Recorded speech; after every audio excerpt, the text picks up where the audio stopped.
Today I am going to teach accountancy of class 11. Today it is the chapter accounting equations. आज मैं आप लोगों को क्या पढ़ाने जा रहा हूँ? टॉपिक हमारा है अकाउंटिंग इक्वेशन क्लास 11 अकाउंटेंसी में। यानी आज हम लोग ये 4th चैप्टर पढ़ने जा रहे हैं अकाउंटिंग इक्वेशन। अकाउंटिंग इक्वेशन में हम लोग क्या पढ़ेंगे? तो सबसे पहले ये जानते हैं, जैसा हमने अकाउंटिंग प्रिंसिपल्स को पढ़ा और वहां पर जाना कि बिजनेस और मालिक, जो हमारा फर्स्ट प्रिंसिपल है बिजनेस एंटिटी एजम्पशन, तो वहां से हमने क्या जाना, बिजनेस और मालिक दोनों अलग होता है। और जब ये दोनों अलग होते हैं तो जितने भी अकाउंट्स मेंटेन होंगे, यानी जो भी अकाउंटिंग हम लोग करेंगे बिजनेस के पॉइंट ऑफ व्यू से, यानी बिजनेस के बुक में रिकॉर्ड होगा, क्योंकि मालिक और बिजनेस दोनों को यहां पर सेपरेटली हम लोग ट्रीट करते हैं। तो ऐसे कंडीशन में बिजनेस और मालिक अलग है। तो सबसे पहले हम लोग ये जानते हैं कि मालिक जब भी बिजनेस को स्टार्ट करता है, यानी उसमें कुछ ना कुछ पैसा इन्वेस्ट करता है, पैसा लगाता है, मनी, और फिर मनी इज वर्थ, कुछ भी सामान लगाता हो, यानी जितना भी वैल्यू का या वो पैसा लगाए या सामान लगाए किसी भी बिजनेस में स्टार्ट करने के लिए, तो जब बिजनेस में पैसा मालिक लगाएगा हम उसको कैपिटल कहते हैं। और जब हम बिजनेस को चलाते हैं तो उसके अलावे जो मालिक पैसा दिया बिजनेस में कैपिटल के रूप में, उसके अलावे भी और भी जरूरत होता है, रिक्वायर्ड होता है, और उस रिक्वायर्ड को, उस जरूरत को हम लोग दूसरों से, बाहरी लोगों से, चाहे वो बैंक हो या कोई थर्ड पार्टी हो, कोई क्रेडिटर हो, उधार बेचने वाला हो, हम उससे भी पैसा उधार ले लेते हैं या गुड्स उधार ले लेते हैं और बिजनेस में लगा देते हैं। हम इसको कहते हैं लायबिलिटीज। यानी जब हम बात करेंगे लायबिलिटीज, तो दो तरह का लायबिलिटीज होगा, एक इंटरनल लायबिलिटीज और एक एक्सटर्नल लायबिलिटीज, क्योंकि बिजनेस के लिए हर कोई अलग है। बिजनेस सेपरेटली मेंटेन करता है अपने बुक्स को, मालिक को भी अलग रखता है, मालिक बिजनेस से अलग है। तो मालिक ने जो पैसा बिजनेस को दिया तो बिजनेस के लिए ये लायबिलिटीज ही है, लेकिन जो मालिक पैसा देता है हम उसको कहते हैं capital. It's also the liabilities, internal liabilities. And जब बिजनेस बाहरी लोगों से, बैंक से, किसी थर्ड पार्टी से पैसा उधार लेता है हम उसको कहते हैं लायबिलिटीज। और जब कैपिटल और लायबिलिटीज दोनों मिल जाता है बिजनेस के अंदर, यानी बिजनेस में जितना ऑनर पैसा लगाता है, और सपोज 10 लाख रुपया लगाया, और जितना हम बाहर से लोन लेते हैं, उधार लेते हैं, सपोज 5 लाख लेते हैं, तो टोटल 15 लाख रुपीज हम लोग बिजनेस के अंदर लगा देते हैं। अब बिजनेस में जो टोटल 15 लाख रुपीज लगा, तो उसके अंदर उस 15 लाख में ही हमारा टोटल एसेट्स होगा, यानी उस 15 लाख से ही हम वो सारे जरूरत के सामानों को खरीदेंगे बिजनेस को चलाने के लिए, चाहे वो बिल्डिंग होगा, प्लांट होगा, मशीन होगा, फर्नीचर होगा, टूल्स होगा, गुड्स होगा, यानी जो गुड्स को हम डील करेंगे, ये सारे चीजों को खरीदेंगे और तभी हमारा बिजनेस चल पाएगा। तो उसी 15 लाख से हम सारे बिजनेस के सारे रिक्वायरमेंट्स को पूरा करेंगे ताकि हम बिजनेस को चला सकें। तो अब हम वहां पर मशीन, बिल्डिंग, प्लांट, फर्नीचर, जितना भी चीज खरीदेंगे और जिसके थ्रू हम बिजनेस चला पाएंगे, जो हेल्पफुल होगा बिजनेस को चलाने में, और या तो फिर कुछ चीज जो लॉन्ग टर्म बेनिफिट्स हमको देगा, ये सारे चीजों को, चाहे जो भी सामान होगा, जो भी थिंग्स होगा बिजनेस में, बिजनेस को चलाने के लिए, वो सारा चीज एसेट्स कहलाता है। जैसा आप पहले भी पढ़ चुके हो, एसेट्स, कैपिटल और लायबिलिटीज क्या होता है। तो मैं यहाँ पर बात कर रहा हूँ कि बिजनेस में जो मालिक पैसा लगाएगा वो कैपिटल, बाहर से जो लोन लेंगे, उधार लेंगे, उसको लायबिलिटीज, और जितना सामान हमारे पास बिजनेस में होगा उसी पैसा से होगा, चाहे मालिक का पैसा कैपिटल से आया हो, चाहे वो बाहर से लोन के रूप में आया हो, इसी पैसे से हम सारे रिक्वायरमेंट्स, सारी चीजों को, सारे जरूरत की चीजों को खरीदेंगे ताकि बिजनेस चला सके। और ये सारे चीजों को, सारे थिंग्स को हम लोग एसेट्स कहते हैं। तो एक यहाँ पर अपने आप एक इक्वेशन बन जाता है। क्या बन जाता है? जब हमारे पास कैपिटल आया और लायबिलिटीज, लोन आया बाहर से, तो कैपिटल प्लस लायबिलिटीज को जब हम लोग ऐड कर देंगे तो उतना ही हमारे पास टोटल एसेट्स होगा। यानी एक इक्वेशन बन गया। क्या बन गया? Capital plus liabilities equal to assets. This is called the accounting equation. This is called the accounting equation. Capital plus liabilities equal to assets. अब हम लोग तीनों को ऑलरेडी जान चुके हैं कि कैपिटल क्या होता है, जो मालिक पैसा लगाया या कोई सामान लगाया, तो जितना कीमत का, जितना वैल्यू का मालिक पैसा या सामान कुछ भी लगाया बिजनेस में, उसको कैपिटल कहते हैं। लायबिलिटीज किसको कहते हैं, जो पैसा इन फ्यूचर हमको वापस पे कर देना पड़ेगा, यानी जो हमने किसी से उधार लिया है, बोरो किया है, या तो लोन के रूप में लिया है मनी को, कैश को, या तो फिर हम कहीं से कोई सामान उधार खरीदे, तो जिसको हम लोग क्रेडिटर कहते हैं, यानी बाद में उसको पैसा दे देना पड़ेगा। तो जितना भी हमारा उधार होगा, जितना भी बोरोड मनी होगा, जितना भी हमने ऑन क्रेडिट परचेज किया होगा कोई भी सामान को, उतना पैसा हमारा लायबिलिटीज कहलाएगा।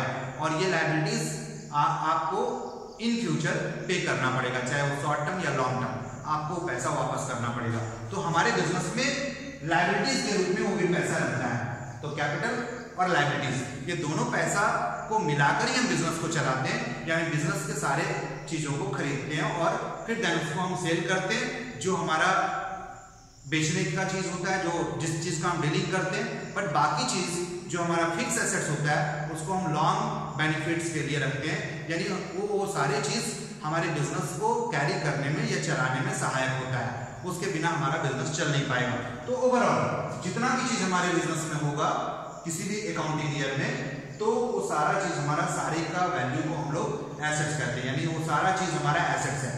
तो जब कैपिटल प्लस लायबिलिटीज को ऐड करेंगे तो ऑटोमेटिक टोटल एसेट्स आएगा, और ये इक्वेशन बन गया जिसको हम लोग अकाउंटिंग इक्वेशन कहते हैं। अभी फिलहाल हम लोग एक बात और पढ़े थे, जब हम अकाउंटिंग प्रिंसिपल्स का बात करते हैं तो वहां पर ऑलरेडी हम पढ़ चुके हैं ड्यूअल एस्पेक्ट्स। चूंकि जब हम लोग यहाँ पर डबल एंट्री सिस्टम बुक्स को मेंटेन करते हैं, यानी किसी भी वे में अगर हम लोग बात करें तो बिजनेस में जो बुक्स अकाउंट्स मेंटेन होता है वो डबल एंट्री सिस्टम पर होता है, जिसको हम लोग ड्यूअल एस्पेक्ट्स भी कहते हैं।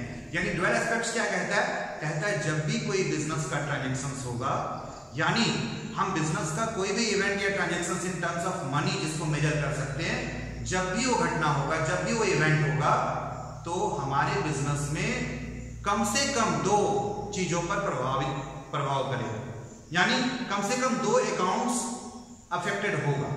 यानी जब ट्रांजैक्शंस होगा तो कम से कम दो अकाउंट्स एक बार में मेंटेन होगा, और एक को हम लोग डेबिट करते हैं और दूसरे को हम लोग क्रेडिट करते हैं। तो जब हम लोग डेबिट करेंगे तो या तो एसेट्स होगा या लॉसेस होगा, और एसेट्स होगा तो फिर हमारा कहीं ना कोई एसेट्स बढ़ जाएगा, और अगर कोई लॉसेस होगा तो कहीं ना कहीं वो कैपिटल को घटा देगा। इसी तरह जब हम क्रेडिट करेंगे तो क्रेडिट क्या करते हैं भाई, या तो कोई लायबिलिटीज होगा या प्रॉफिट होगा। जब लायबिलिटीज होगा तो हमारा एक लायबिलिटीज बढ़ जाएगा, और जैसे ही हम बात करते हैं प्रॉफिट होगा तो कहीं ना कहीं हमारे कैपिटल को इंक्रीज कर देगा।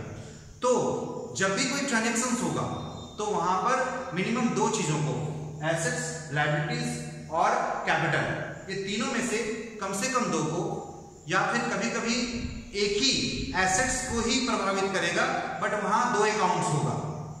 तो मिनिमम ट्रांजैक्शंस में दो अकाउंट्स होगा, और एक डेबिट होगा और एक क्रेडिट होगा। जैसे अगर हम लोग मशीन खरीदेंगे तो ये सीधा जब मशीन खरीदेंगे तो मशीन आएगा और पैसा जाएगा, तो दोनों एसेट्स ही होगा, यानी एक एसेट्स हमारे पास बढ़ जाएगा, दूसरा घट जाएगा। लेकिन जो अकाउंटिंग इक्वेशन हमारा बन चुका है, capital plus liability equal to assets, ये कभी चेंज नहीं होगा, चाहे बिजनेस में कोई भी ट्रांजैक्शन हो जाए। जैसे अगर हम फर्नीचर खरीदेंगे तो एसेट्स में एक फर्नीचर बढ़ेगा लेकिन पैसा घट जाएगा, तो जितना एसेट्स होगा हमारे पास सेम बच जाएगा।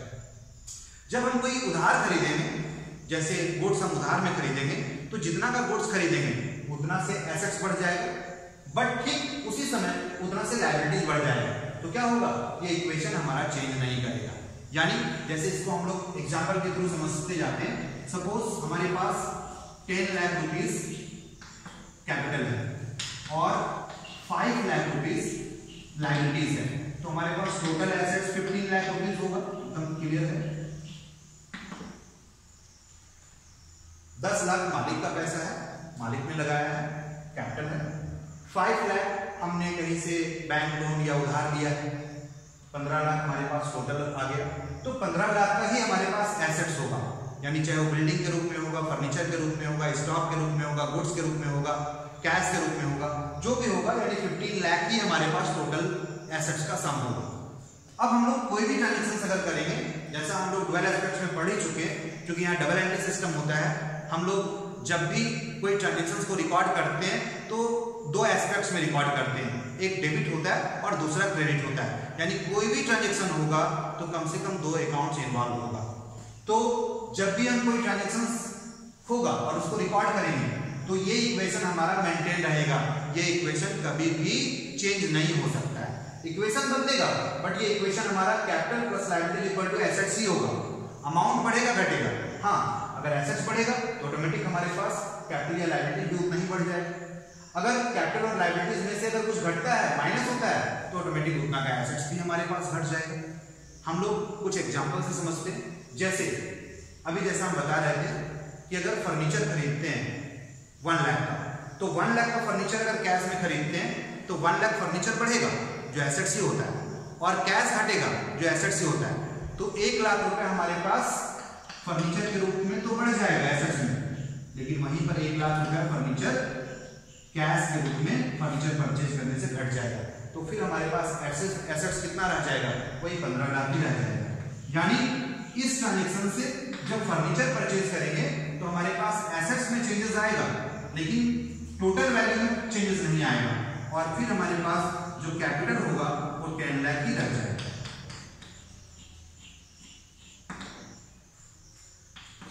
इसी तरह कोई दूसरा एग्जांपल लेते हैं। जैसे गुड्स परचेज्ड ऑन क्रेडिट, अगर हम लोग उधार में सामान खरीदते हैं तो उधार में सामान खरीदेंगे, हमने गुड्स खरीदा, तो गुड्स खरीदा तो कोई ना कोई एसेट्स हमारे पास स्टॉक के रूप में मान लेते हैं 1 लाख बढ़ गया, और जब उधार में खरीदेंगे तो हमारा लायबिलिटीज भी बढ़ जाएगा।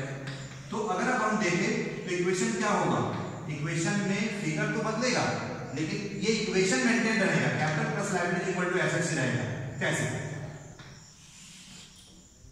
अभी हमारे पास 10 लाख रुपीज कैपिटल है तो 10 लाख ही रहेगा, बट ये लायबिलिटीज हमारा बढ़कर 6 लाख हो जाएगा, क्योंकि हमने 1 लाख रुपीज सामान को उधार में खरीदा है।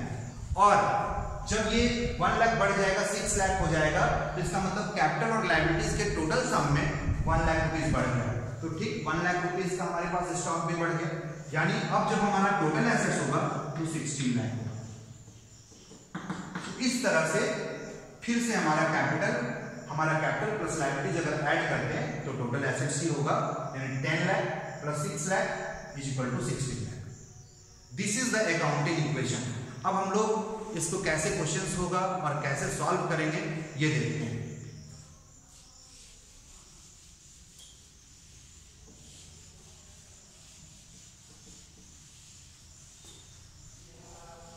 और भी इसमें कुछ थ्योरी पार्ट्स है जिसको हम लोग अगले क्लास में डिस्कस कर लेंगे। अभी फिलहाल हम लोग देखते हैं कि अकाउंटिंग इक्वेशन में जो न्यूमेरिकल पार्ट्स है, यानी जो क्वेश्चंस हमारा दिया हुआ रहेगा, हम उसको कैसे सॉल्व करेंगे और कैसे अकाउंटिंग इक्वेशंस को हम लोग बनाएंगे। तो सबसे पहले एक क्वेश्चन हम लोग ले लेते हैं। सपोज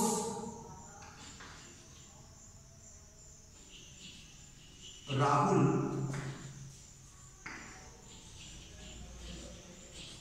started business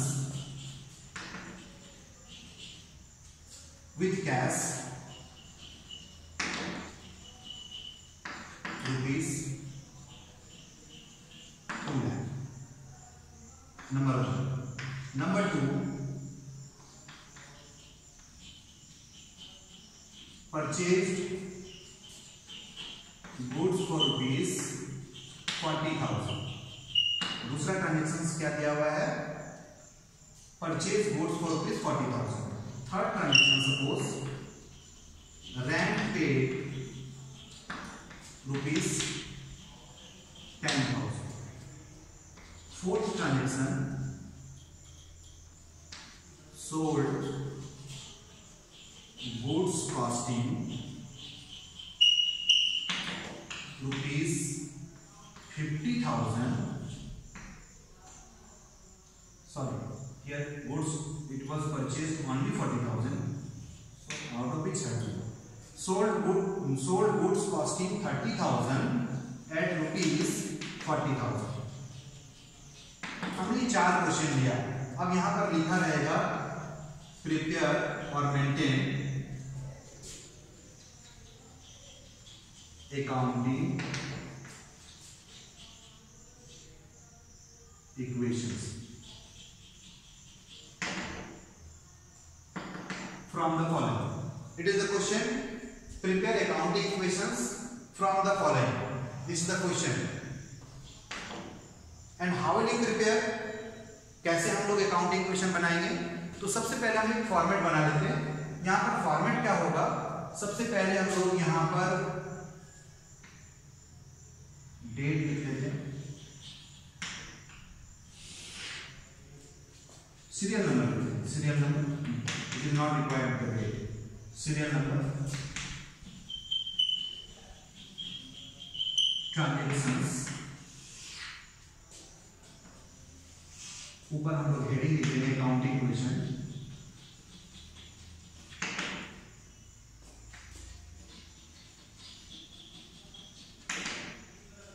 इसके बाद हम लोग यहां पर एसेट्स लिख देंगे,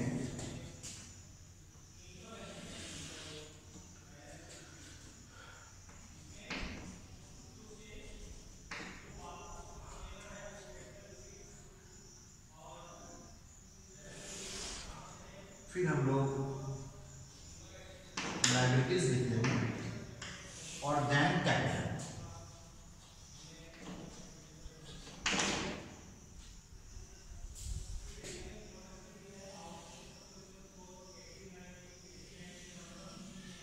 Yes, this is the format of accounting equation.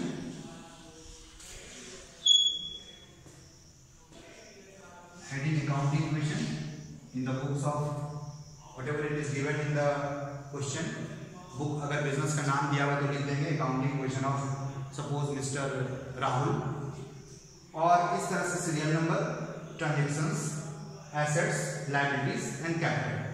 अब हम लोग फर्स्ट क्वेश्चन को लेते हैं, फर्स्ट ट्रांजैक्शन को। This is Rahul started business with cash 2 lakh. Right the same question in the transaction problem.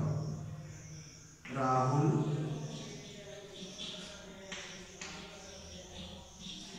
started business with cash ₹2।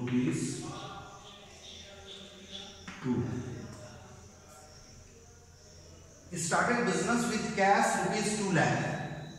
Business में क्या है? हमारे पास कैश है, और कैश क्या होता है? एसेट्स होता है। तो सबसे पहला एसेट हमारे पास बिजनेस में कैश के रूप में आ गया, और जितना पैसा राहुल बिजनेस में लगाया, राहुल ऑनर है यानी इसको कैपिटल कहते हैं। तो हमारे पास बिजनेस में जब फर्स्ट ट्रांजैक्शन हुआ तो कैश के रूप में हमारे पास 2 लाख रुपीस आया, और 2 लाख रुपीस ही कैपिटल कहलाएगा, क्योंकि ये राहुल ऑनर है और ऑनर जो पैसा लगाता है उसको कैपिटल कहते हैं। तो 2 लाख रुपीस हमारा यहाँ पर कैपिटल भी होगा। अब हमारे पास एक अकाउंटिंग इक्वेशन बन गया। क्या बन गया? This is the called new equation, इसको कहते हैं न्यू इक्वेशन। कैश के रूप में हमारे पास 2 लाख रुपीस अब है, बिजनेस स्टार्ट हो चुका है, और अभी फिलहाल लायबिलिटीज हमारे पास नहीं है, 0 लिख दे सकते हैं, 0 लिख देते हैं, और कैपिटल हमारे पास 2 लाख रुपीस हो गया। अब हम लोग सेकेंड क्वेश्चन लेंगे, सेकेंड ट्रांजेक्शन लेंगे।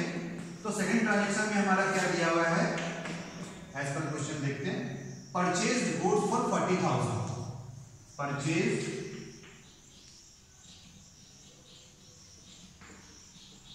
Goods for 40,000।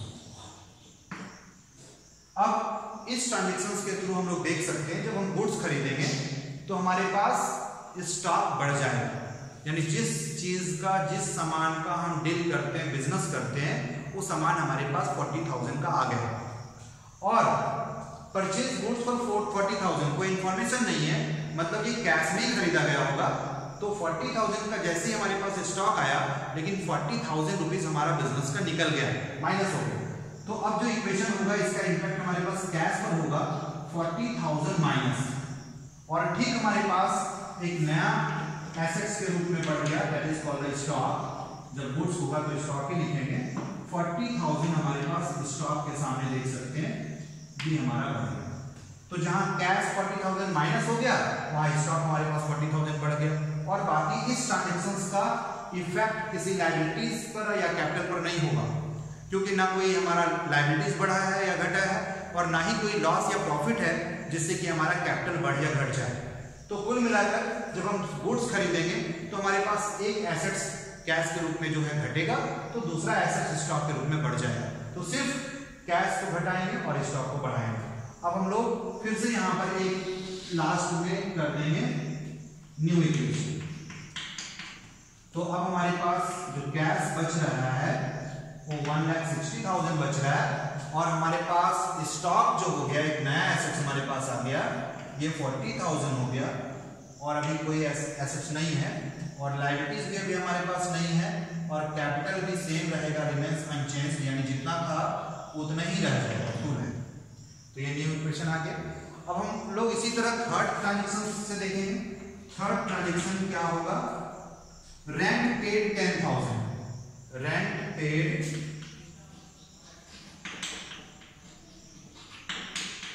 ₹10,000। अब इससे क्या होगा? जब हम रेंट पेड करेंगे तो रेंट हम सर्विस के बदले जिस प्रॉपर्टी या बिल्डिंग को यूज करेंगे उसके बदले हम रेंट पेड करेंगे, ये खर्च होगा। और जब खर्च होगा तो पैसा तो हमारा गया, यानी पैसा हमारा सबसे पहले माइनस होगा, और ये खर्च है। और जब खर्च होता है तो हम लोग चूंकि बिजनेस को चलाते हैं, रेवेन्यू जनरेट करते हैं सामान को बेचने के लिए, सेल बढ़ाने के लिए, और सेल जब तक नहीं होगा तब तक हम प्रॉफिट कमा नहीं सकते हैं। तो ये इस तरह का खर्च करना पड़ता है, क्योंकि ये खर्च का व्यू है, तभी हमारा सामान बिकेगा और हम कमाई कर पाएंगे, यानी रेवेन्यू हो पाएगा। तो अब हमारा ये 10,000 माइनस हुआ, तो जब हम कमाएंगे तो कैपिटल बढ़ेगा, लेकिन इस तरह का जो खर्च होगा इससे हमारा कैपिटल घट जाएगा। तो ये 10,000 जैसे ही पेड करेंगे कैश माइनस होगा, और इसके साथ साथ हमारा कैपिटल भी माइनस हो जाएगा, क्योंकि ये लॉस एक तरह से खर्च है, एक्सपेंस है। तो जब भी कोई खर्च होगा तो कैपिटल घट जाएगा, और किसी तरह का प्रॉफिट होगा तो कैपिटल बढ़ जाएगा। यानी अब हमारे पास जो न्यू इक्वेशन होगा वो हो जाएगा 1,50,000 प्लस 40,000 स्टॉक के रूप में। लायबिलिटीज इस क्वेश्चन में हम लोग लिए ही नहीं, है ही नहीं, तो जीरो ही रह गया, और अब हमारे पास कैपिटल हो गया 1,90,000। ठीक है। अब हम लोग फोर्थ नंबर देखते हैं, फोर्थ में क्या करेंगे। तो फोर्थ क्वेश्चन हमारा है sold goods costing 30,000 at 40,000। Same question को ट्रांजेक्शन में लिख देंगे, गुड्स सोल्ड ऑफ 30,000 एट 40,000। हमने 30,000 का सामान को 40 में बेचा। अब क्या होगा? हमारे पास पैसा 40 आएगा। जब हम सामान बेचेंगे तो हमारे पास पैसा 40,000 आएगा, तो यहां पर तो 40,000 ऐड करेंगे कैश में, और ये प्लस लिखने का जरूरत नहीं, जहां माइनस होगा माइनस लिखेंगे, और वैसे अगर हम लोग लिखते हैं तो प्लस ही होता है। तो ये 40,000 हमारा कैश बढ़ गया। लेकिन जो गुड्स हमारा है वो सिर्फ 30,000 का गया, तो स्टॉक के सामने हम लोग 30 माइनस करेंगे, राइट। अब यहां पर 10,000 का प्रॉफिट हुआ, और जैसा हम बताया अभी कि जब भी प्रॉफिट होगा तो कैपिटल बढ़ जाएगा, और लॉस होगा तो कैपिटल घट जाएगा। तो 10,000 से हम लोग यहां पर कैपिटल को फिर से प्लस कर देते हैं, बढ़ा देते हैं, और इस तरह से फिर हम लोग यहां पर लास्ट में जो है, क्योंकि ये लास्ट को ट्रांजेक्शन था इस क्वेश्चन का, तो ऐसे में हम लोग यहां पर लास्ट या फाइनल इक्वेशन लिख देंगे, फाइनल इक्वेशन। तो फाइनल इक्वेशन हमारे पास कितना हो गया? 150 हमारे पास ये था, और 40 और आ गया, तो 190 हो जाएगा। इसके बाद अब हमारे पास स्टॉक के रूप में 10,000 बच गया, और लायबिलिटीज अभी भी जीरो है, और कैपिटल हमारे पास 2 लाख। यानी अब हम लोग फाइनल इक्वेशन अगर देखना चाहें तो हमारे पास टोटल एसेट्स 190 एंड 10 2 लाख है, और कैपिटल प्लस लायबिलिटीज, क्योंकि लायबिलिटी 0 है तो जो है कैपिटल ही 2 लाख है, तो capital plus liability equal to 2 lakh and the assets is also 2 lakh, so the same equation is maintained, capital plus liabilities equal to assets. ये इक्वेशन हमारा चाहे ट्रांजैक्शंस कोई भी हुआ, हाँ ये क्वेश्चन इत्तेफाक है कि हमारे पास फर्स्ट टाइम 2 लाख कैश था और 2 लाख कैपिटल है। क्वेश्चन ऐसा हम लोग ले लिए कि जिससे फिर से एसेट्स हमारे पास 2 लाख और कैपिटल 2 लाख ही रह गया। ये बढ़ भी सकता था, कैपिटल साइड हो सकता है 3 लाख हो जाता, इधर भी बढ़ जाता, हो सकता है कैपिटल के साइड में 1 लाख बच जाता तो इधर भी घट जाता। यानी कहने का मतलब जो अकाउंटिंग इक्वेशन है capital plus liabilities equal to assets ही रहेगा, चाहे ट्रांजैक्शंस कोई भी हो। कोई भी ट्रांजैक्शंस होगा, उस ट्रांजैक्शंस का जब हम इंपैक्ट को देखेंगे इस इक्वेशन में, जो इक्वेशन बनता है अकाउंटिंग इक्वेशन जब हम बिजनेस स्टार्ट करते हैं, तो ये इक्वेशन ऑलवेज हमारा मेंटेन रहेगा।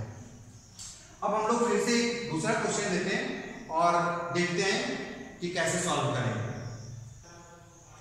अब हम लोग दूसरा क्वेश्चन ले लेते हैं, एक और क्वेश्चन ले लेते हैं नंबर 2। यहां पर हम लोग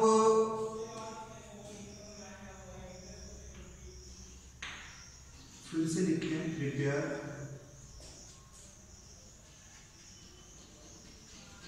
accounting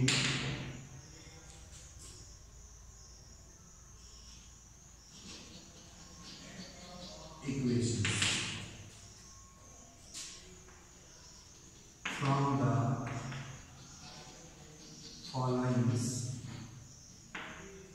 following transactions.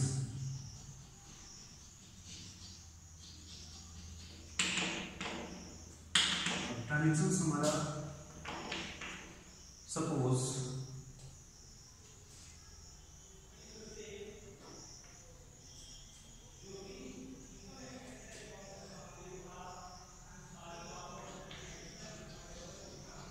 Rohit started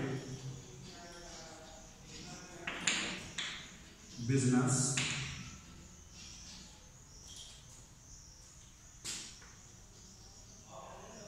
with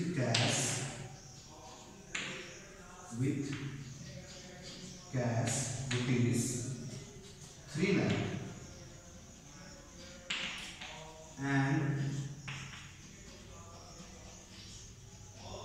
furniture rupees 50,000. Number 2,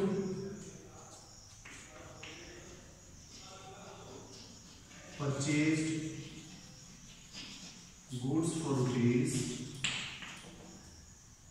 1 lakh from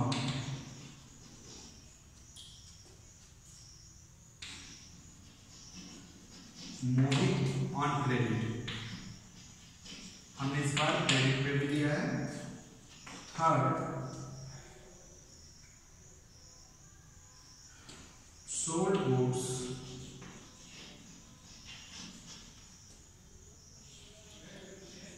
costing 60,000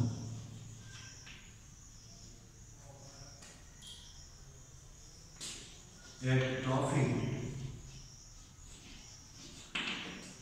20%, half on credit, आधा हमने उधार में बेचा। Fourth number, rent paid 10,000 and rent due rupees 5,000। हमने रेंट 5,000 पेड कर दिया और 5,000 अभी 10,000 पेड कर दिया और 5,000 ड्यू है, यानी देना बाकी है। फिफ्थ नंबर एक क्वेश्चन और ले लेते हैं।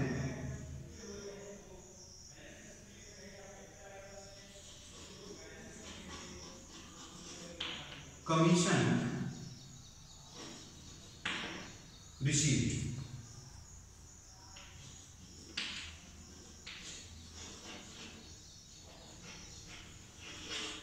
Commission received rupees 5,000।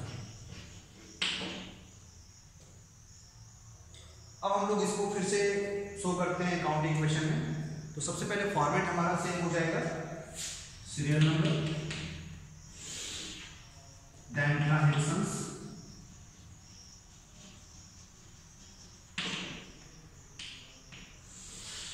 इसके बाद फिर सेम जैसे हम लोग पहले लिखे थे एसेट्स,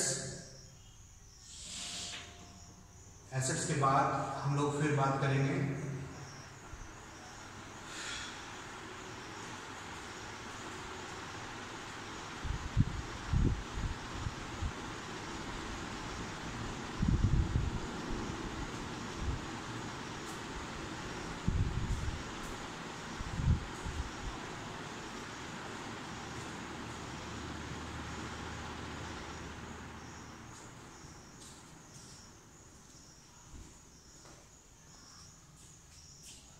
फिर हम लोग यहां पर जैसा एसेट्स लिखते हैं,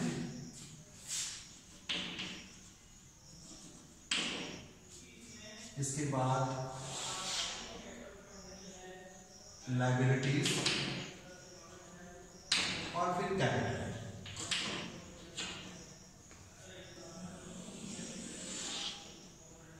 एंड अकाउंटिंग इक्वेशन,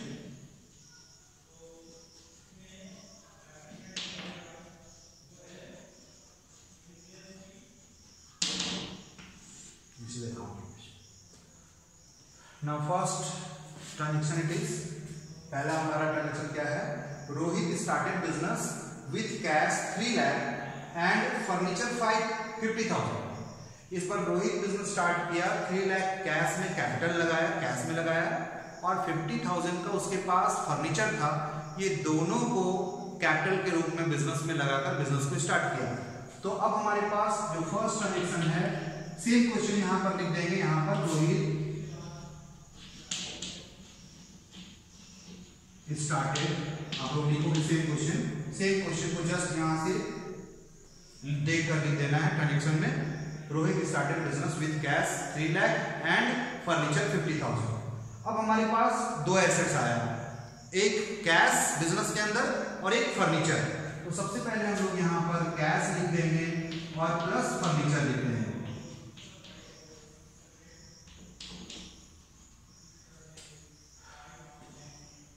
जगह मिलेगा नहीं यहाँ पे, आई थिंक वो नहीं है, ठीक है। कैश और फर्नीचर को हम लोग शॉर्ट में लिख देते हैं, फर्नीचर। तो अब हमारे पास 3 lakh cash and plus 50,000 furniture हमारे पास है, तो टोटल कैपिटल हमारा 3,50,000 हो गया। 3,50,000 इज कैपिटल। अभी लायबिलिटीज हमारे पास 0 है, हम लोग इसको एक इक्वेशन लिख देते हैं बनाकर। ये बिजनेस स्टार्ट हुआ, अब हम लोग एक इक्वेशन का बात करते हैं, हमारा बिजनेस में क्या हो गया। तो 3 लाख कैश हो गया, 50,000 का फर्नीचर हो गया, बाकी तो अभी कुछ नहीं है, 0 हो गया लायबिलिटीज और कैपिटल 3,50,000 हो गया। अब हम लोग दूसरा ट्रांजेक्शन लेते हैं, यहाँ पर क्या लिखा हुआ है, purchased goods for ₹1 lakh from Mohit on credit. हमने 1 लाख रुपीज का गुड्स उधार में खरीदा। तो सेम फिर दूसरा सीरियल नंबर हमारा हो गया, क्वेश्चन लिख देंगे परचेज्ड गुड्स और आप सेम क्वेश्चन यहां उतार दो। इसके बाद अभी हमारे पास 1 लाख का स्टॉक तो बढ़ गया, सामान हमने खरीदा था, तो एक हेडिंग और दे देते हैं यहां पर, स्टॉक आ गया। अब स्टॉक हमारे पास कितना हो गया, ये 1 लाख का, लेकिन हमने उधार में खरीदा। इसका मतलब पैसा माइनस नहीं हुआ, पैसा हमारा नहीं गया, हमने उधार में खरीदा, तो लायबिलिटीज हमारे पास 1 लाख रुपीज इंक्रीज हो गया, बढ़ गया। बाकी इसमें कोई प्रॉफिट लॉस का बात नहीं, जब सामान खरीदते हैं तो यहाँ पर जितना का हमारा एसेट्स बढ़ा उतना का लायबिलिटीज बढ़ गया, जो बाद में पे कर देना पड़ेगा। तो इससे कोई प्रॉफिट लॉस नहीं होता है। जब हम सामान को बेचते हैं और कॉस्ट से ज्यादा में बेचते हैं या कम में बेचते हैं, तो हम लोग प्रॉफिट या लॉस का बात करते हैं। यहाँ पर बिजनेस जो अकाउंटिंग प्रिंसिपल्स हम लोग पढ़े थे, ठीक वही यहाँ पर अगर हम लोग देखें प्रूडेंस, तो प्रूडेंस कहता है कि फ्यूचर के प्रॉफिट को कंसिडर करना है, लॉसेस को कंसिडर करना है, सॉरी प्रॉफिट को नहीं करना है। लेकिन यहां पर अगर हम लोग बात करते हैं तो क्या है, हम जब तक सामान को बेचेंगे नहीं, बेचने के बाद प्रॉफिट होगा इन फ्यूचर, तो उसको कंसिडर नहीं करना है। यानी जब हम सामान खरीदते हैं तो कभी भी आपको ऐसा नहीं लगना चाहिए कि ये सामान बेचेंगे तो प्रॉफिट होगा और उस प्रॉफिट को रिकॉर्ड करना चाहिए।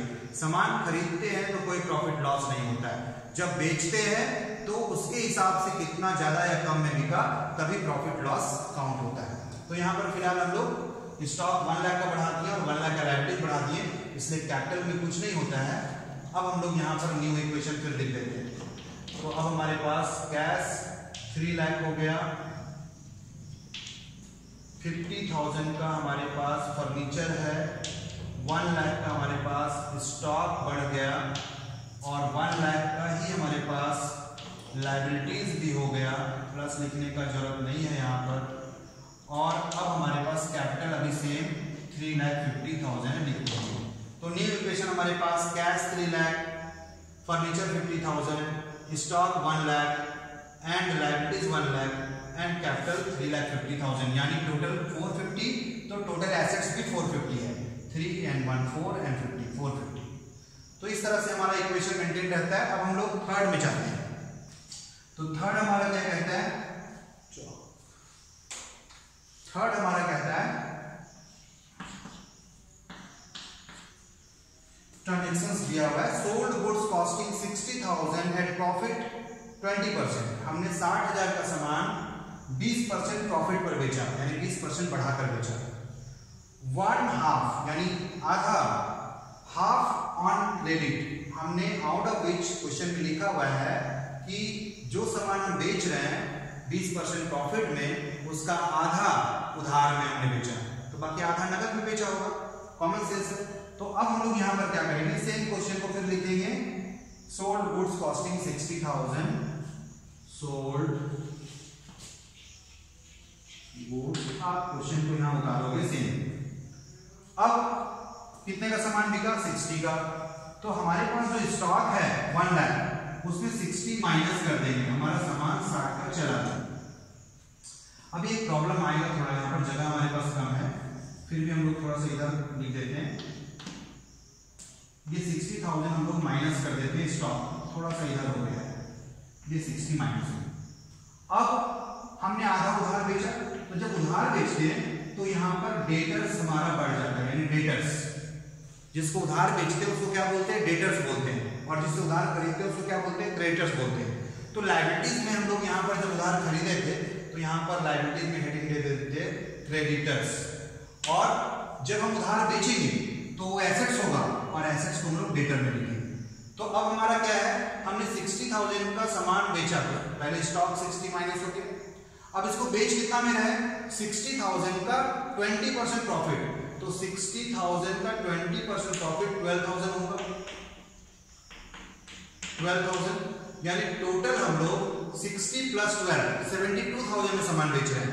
तो 72,000 में अगर हम लोग सामान बेचेंगे तो उसका आधा नगद आधा उधार, तो 36,000 हमारा हो जाएगा, 72 का हाफ, 36,000 हमारे पास कैश आ गया होगा नगद में, और 36,000 हमारा देखो यहाँ पर डेटर हमारा लिखा हुआ है, जो एक अलग हमारा नया एसेट्स बन गया, यानी कैश प्लस फर्नीचर और स्टॉक 3 चीज था, हमने डेटर भी बढ़ा दिया, क्योंकि हम उधार बेचेंगे तो डेटर बढ़ जाएगा, एसेट्स होगा, तो डेटर और डेटर के सामने हम लोग यहाँ पर 36,000 बढ़ा देंगे। तो टोटल सामान कितने का बिका, 60 का 20% प्रॉफिट यानी 12,000 प्रॉफिट, तो 72 में बेचना है, 72 का आधा नगद आधा उधार, यानी 36 कैश में आएगा और 36,000 हमारा आदमी के पास उधार रह जाएगा, यानी 36,000 हम लोग कैश बढ़ा देंगे और 36,000 हम लोग डेटर में ऐड कर देंगे। अब 36 हमारा कैश बढ़ गया, 36 हमारा डेटर बढ़ गया और 60 का सामान हमारा घटा, तो स्टॉक में माइनस हो गया। इसमें कोई फायदा हुआ क्या, हाँ, कितना फायदा हो रहा है, 60 का 20% 12,000 हमको फायदा हुआ इस सामान को बेचने में, तो इस 12,000 को हम लोग कैपिटल में ऐड कर देंगे। इस तरह से अब हमारे पास जो न्यू इक्वेशन बनेगा वो क्या होगा, हमारे पास कैश हो जाएगा 3,36,000। ये प्लस लिखने का जरूरत नहीं है, जब माइनस होगा तो माइनस लिखना मस्ट है। 3,36,000 प्लस 50,000 का हमारे पास स्टॉक है, सॉरी फर्नीचर है। इसके बाद अब हमारे पास 40,000 का ही स्टॉक बचेगा। हमारे पास 1 लाख का स्टॉक था, 60 माइनस हो गया, 40 का स्टॉक अभी भी हमारे पास बचा हुआ है, और प्लस 36 का एक डेटर के रूप में एसेट्स हो गया, क्योंकि ये हमारा थोड़ा सा इधर ही लिख देते हैं, प्लस 36,000। तो इस तरह से अब हमारे पास 3,36,000 cash, 50,000 furniture, 40,000 stock and 36,000 debtor यहाँ पर ही लिखना चाहिए। थोड़ा जगह बोर्ड में कम पड़ रहा है, आप लोग कॉपी में जब बनाओगे तो ये कॉलम थोड़ा एसेट्स का बड़ा रखोगे, इससे क्या होगा सीधा सीधा एक लाइन में सारा आना चाहिए। अब हमारे पास क्रेडिटर्स जो हमारे पास है वो अभी 1 लाख है ही, हम जो उधार खरीदे उसमें से कोई पैसा अभी पे नहीं किए हैं, और हमारे पास अब जो कैपिटल हो जाएगा वो 3,62,000 हो जाएगा, राइट। अब ये न्यू इक्वेशन हमारे पास फिर से बन गया। अब फोर्थ नंबर फिर हम लोग लेते हैं, तो फोर्थ नंबर में क्या है, rent paid 10,000 and rent due 5,000। इसको देख लेते हैं, यहां पर हम लोग रेंट पेड एंड ड्यू जो भी है क्वेश्चन पूरा यहां लिखना है। अब 10,000 हमने रेंट पेड कर दिया, तो कैश में 10,000 माइनस करेंगे, 5,000 हमने बाकी रख लिया है, बाद में देंगे। तो हमारा यहां पर अगर अलग से लिखना चाहे तो रेंट ड्यू या आउटस्टैंडिंग रेंट अलग से कॉलम लिख सकते हैं क्रेडिटर के बाद। हम लोग यहाँ क्रेडिटर एक छोटा सा लिख देते हैं और प्लस यहाँ लिख देते हैं रेंट ड्यू। तो अब हमारे पास दो तरह का लायबिलिटीज हो गया, 1 लाख हमारे पास क्रेडिटर के रूप में तो था ही, अब हमारे पास 5,000 रेंट के रूप में बाकी हो गया। टोटल हमने 10,000 रेंट पेड किया, 5,000 बाकी है, देना बाकी है। तो 10 हमने कैश में माइनस किया, 5,000 हमने लायबिलिटीज में एक नया हेड रेंट ड्यू लिखकर ऐड कर दिया। अभी टोटल 15,000 हमारा क्या होगा, माइनस होगा कैपिटल में, क्योंकि हमारा खर्च तो 15 है, हमने अभी 10 दे दिया, बाद में 5 देंगे, मतलब खर्च हमारा टोटल 15 होगा, और जितना खर्च होगा उतना से कैपिटल घट जाएगा। जब भी खर्च होगा लॉसेस होगा, कैपिटल घटेगा, जब भी प्रॉफिट होगा तो कैपिटल बढ़ेगा। अब हम लोग फिर से एक बार देखते हैं, अब हमारे पास न्यू इक्वेशन क्या होगा, यहां पर भी न्यू इक्वेशन लिख दिया जाए। अब 336 में 10 माइनस करेंगे, 326 बच रहा है। इसके बाद 50,000 हमारे पास फर्नीचर सेम है, इसके बाद 40,000 हमारे पास स्टॉक बचा हुआ है, और एक डेटर हमारे पास 36,000 का बचा हुआ है। तो इस तरह से हमारा ये एसेट साइड हो गया। अब लायबिलिटी साइड में दो हमारे पास लायबिलिटीज हो गया, एक 1 लाख का क्रेडिटर जो उधार सामान खरीदे थे गुड्स, और 5,000 का रेंट देना बाकी है, तो ये हो गया। और जब कैपिटल हो जाएगा अब हमारे पास 527,617 3,77,000 हमारा टोटल कैपिटल। ये हमारा फिर से एक न्यू इक्वेशन आ गया। अब हमारे पास कैश कितना है, 2,26,000, 50,000 हमारे पास फर्नीचर, 40,000 स्टॉक एंड 36,000 डेटर जिसको हमने उधार बेचा है। जब पैसा आ जाएगा तो फिर कैश बढ़ जाएगा, डेटर घट जाएगा। इसके बाद हमारे पास जो लायबिलिटीज है वो क्रेडिटर है, और प्लस रेंट देना बाकी है 5,000। इसके बाद टोटल कैपिटल हमारा 3,77,000 बच गए। अब हम लोग 5th नंबर लास्ट देख लेते हैं, क्या करेंगे, कमीशन रिसीव्ड ₹5,000।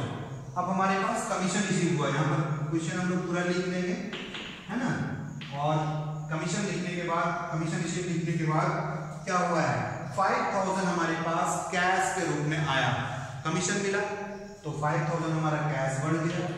और ये फायदा है, जब हम कमीशन ले रहे हैं तो सर्विस के बदले पैसा ले रहे हैं, और ऐसे कंडीशन में जो पैसा आया हमारे पास बट गया कुछ नहीं, तो एक एस्पेक्ट में हमारा कैश तो बढ़ा, और दूसरा एस्पेक्ट में अगर हम लोग देखेंगे तो ये फायदा कहलाएगा, तो हमारा सीधा कैपिटल बढ़ जाएगा। अगर कोई सामान चला जाता है तब तो हम लोग सामान में माइनस कर देंगे, लेकिन यहाँ कुछ हो नहीं रहा है, हमारे पास पैसा आ रहा है, कुछ जा नहीं रहा है, क्योंकि ये हमारा इनकम है, प्रॉफिट है। तो अब हम लोग क्या करेंगे, 5000 कैश को ऐड करेंगे, बढ़ाएंगे और 5000 कैपिटल में ऐड कर देंगे, क्योंकि ये हमारा फायदा है, प्रॉफिट है। तो अब हमारे पास जो फाइनल इक्वेशन हो गया FE, वो क्या हो गया 331 हमारे पास कैश हो गया, फिर हमारे पास 50,000 फर्नीचर हो गया, 40,000 हमारे पास स्टॉक बचा हुआ है, 36,000 हमारे पास डेटर है, 1 लाख हमारा एक लायबिलिटीज क्रेडिटर के रूप में है जहां से उधार सामान खरीदते हैं, और 5,000 का रेंट देना बाकी है।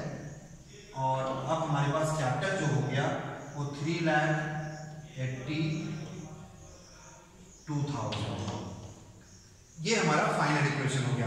इस तरह से हम लोग अकाउंटिंग इक्वेशन बनाएंगे। अब अकाउंटिंग इक्वेशन बनाने के बाद हम एक बैलेंस शीट भी प्रेजेंट कर देते हैं।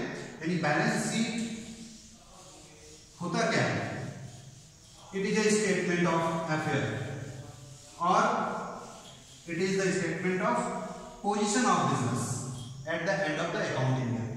यानी पूरे साल में जब हम ट्रांजैक्शंस करते हैं, बिजनेस चलाते हैं, तो थ्रू आउट द ईयर हमारे सालों भर बिजनेस के बुक में ट्रांजैक्शंस को रिकॉर्ड करते हैं, जर्नल करते हैं, लेजर करते हैं, फिर ट्रायल बैलेंस बनाते हैं, और लास्ट में साल के अंत में हम लोग फाइनल अकाउंट बनाते हैं, ताकि बिजनेस का हम लोग प्रॉफिट निकाल पाए। उसमें हम लोग trading and profit and loss account बनाएंगे, जिससे प्रॉफिट या लॉस पता चलेगा। और दूसरा हम एक बैलेंस शीट बनाते हैं, जो ये फाइनेंशियल स्टेटमेंट यानी पोजीशन स्टेटमेंट है, और पोजीशन स्टेटमेंट बिजनेस के सारे एसेट्स, लायबिलिटीज और कैपिटल को शो करता है अंत में कि बिजनेस का क्या पोजीशन है, बिजनेस के पास कितना एसेट्स या लायबिलिटीज या कैपिटल साल के अंत में है। तो हम लोग एक बैलेंस शीट बना के इसको समझ लेते हैं।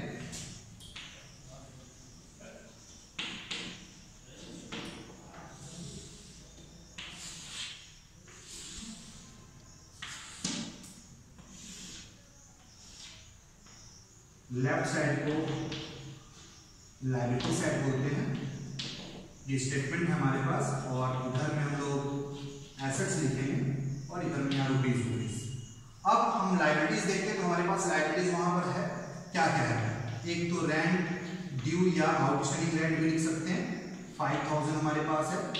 और लायबिलिटीज क्या है, क्रेडिटर हमारे पास है, कितने का है, 1 लाख है।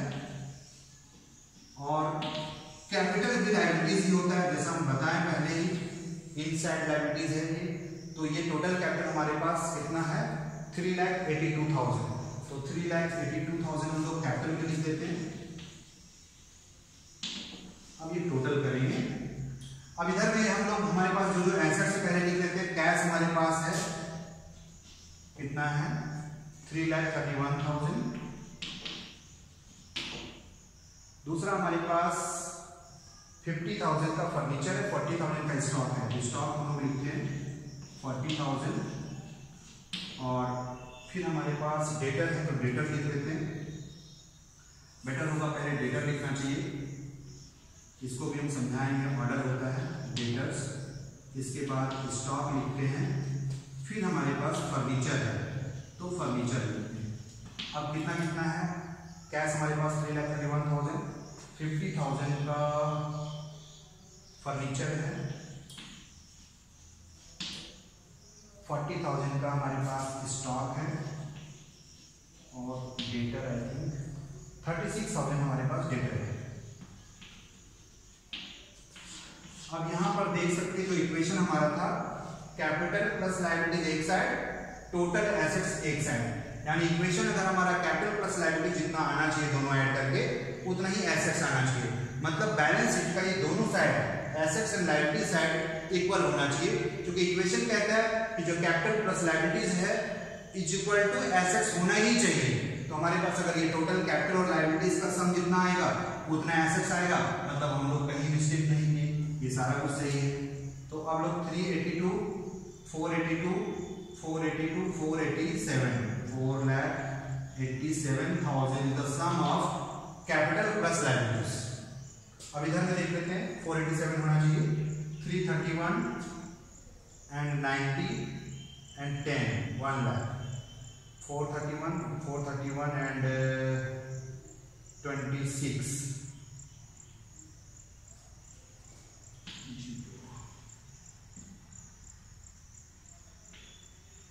7 सही है.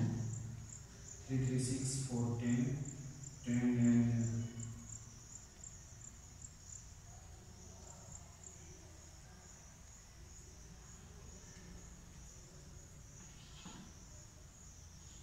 457 आ रहा है. 97 कहाँ से मिस्टेक हो रहा है? कोई आइटम छूटा है?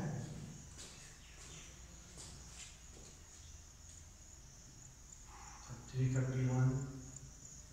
think, right. 331 is the cash, 50,000 furniture, 40,000 is stock, yes, and 36,000 data, right?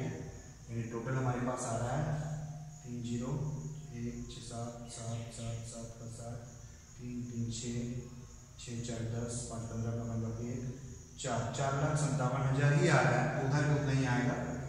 कहाँ हमारा गया देख लेते हैं. यहाँ ये हमारा 1 लाख क्रेडिटर हमारे पास है.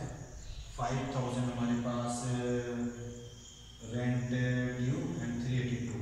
तो 382 5,000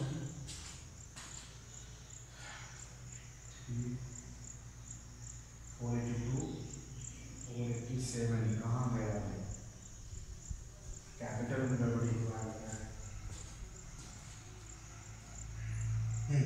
यहाँ पर हमारे पास 30,000 का डिफरेंस आ रहा है. क्यों? क्योंकि ये 15,000 माइनस था, बट गलती से हमने इसको प्लस कर दिया था. तो यहाँ पर अगर 362 में 15 माइनस करेंगे तो कितना आएगा? 7 4 3,47,000. अब 5,000 ऐड करेंगे तो आएगा 3,52,000. इस तरह से अगर कहीं मिस्टेक है तो बैलेंस शीट मिलेगा ही नहीं. यानी बैलेंस शीट में दिख जाएगा कि भाई ये नहीं मिल रहा है, मतलब कहीं गलती है. देखो जैसे हमने अभी मिस्टेक किया था, 15,000 माइनस करना था बट हमने प्लस कर दिया था. तो अब क्या 15,000 फिर से माइनस किए तो अब हमारा कैपिटल 3,52,000 ही आ रहा है. तो इस तरह से 3,52 1 452 457 हमारा इधर भी आ गया और इधर भी आ गया. ये वेरीफाई हो गया. एक अच्छा ये हुआ कि मिस्टेक भी हो गया. तो इससे हम लोग ये समझ पाए कि बैलेंस शीट जो हमारा है वो मिल जाता है. मतलब ये एक तरह से पता चल जाता है कि हमने यहाँ पर कहीं ऐड या सब्ट्रैक्ट करने में, माइनस या प्लस करने में कहीं गलती नहीं किया है. अगर हम लोग ऐसा कोई गलती करते हैं तो फिर भाई बैलेंस शीट मिलेगा नहीं. यानी कहने का मतलब ये इक्वेशन मिलेगा नहीं. जो इक्वेशन हमारे पास कैपिटल और लायबिलिटीज को सम करके टोटल एसेट्स आता है, ये नहीं मिलने लगेगा. और जब भी कोई ट्रांजेक्शन होगा बिजनेस में तो ये इक्वेशन हमारा ऑलवेज मेंटेन होगा. Capital plus liability equal to assets ही आएगा. आगे क्लास में हम लोग अब इसका कुछ पार्ट्स बचा हुआ है जिसमें कि हम लोग कैलकुलेशन सीखेंगे. How to find the opening capital, closing capital और the profit loss, owners equity.